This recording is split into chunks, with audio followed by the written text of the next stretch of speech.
yillar osha, ming yillar osha o'z ahamiyatini yo'qotmagan.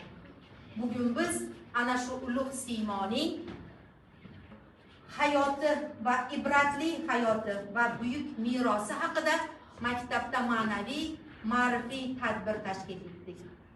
Tadbirni ochishdan oldin 2026-yilning 1-aprelidan 30-apreliga qadar mamlakat bo'ylab Amir Temur oyligi deb e'lon qilinganligini ham aytib o'tmoqchiman. Moziyga qaytib ish ko'rmoqlik xayrlidir. Demak, biz ham tarix zarvaraqlarini ochib, o'tmishimizga bir nazar tashlaymiz. Eng ulug'i turkning bosh bo'g'inimiz. Nafsi nima uchun o'z bog'iga ko'milgan? Nafsi nima uchun o'z bog'iga? Vaqt ketdi. Vaqt ketdi.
Nur ustiga a'lo bo'ladi. Amir Temur birinchi ustozi kim bo'lgan?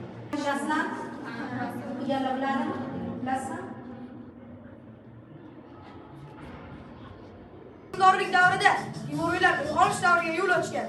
Amir Temur har bir zavqli voqea va sevinchli hodisani muhtasham me'moriy obidasi barpo etishga nishonlashni odat qilgan. Amir Temur o'z dushmanlariga nisbatan juda beshafqat edi, lekin sarkardalik, davlatni boshqarish va qonunchilik doirasida mukammal talantga ega edi. Eyvoh, bu ne hol? Oyoq qo'lni yeching darhol.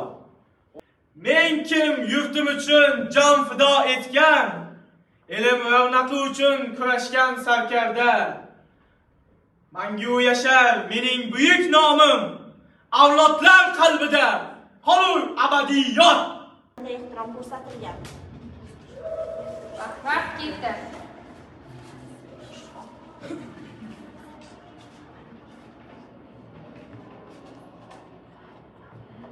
Temur janglarda dushmanni aylanib o'tib, orqadan zarba bergan. Hazratim, uzoq safarlardan sog'-salomat qaytganingiz qalbimni quvontirdi. Samarqand sizni sog'inib o'tdi. Bibi xonim, mening qalbim doimo Samarqand bilan birga. Bu azim shahar mening orzuyim, mening faxrimdir. Uni yanada obod qilish niyatim bor. Hazratim, sizning har bir niyatingiz xalq uchun ezgulik olib keladi. Aytingchi, yana qanday ezguliklarni rejaladingiz? Men shunday bir masjid qurdirmoqchimanki, uning dori 7 olamga yoyilsin. U faqat ibodat maskani bo'lib qolmaydi, ilm va ma'rifat markazi bo'lsin. Hazratim, bu juda ulug' niyat. Agar ruxsat bersangiz, bu ishga men ham o'z hissamni qo'shmoqchiman.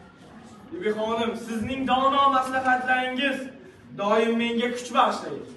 Aytingchi, qanday yordam bermoqchisiz?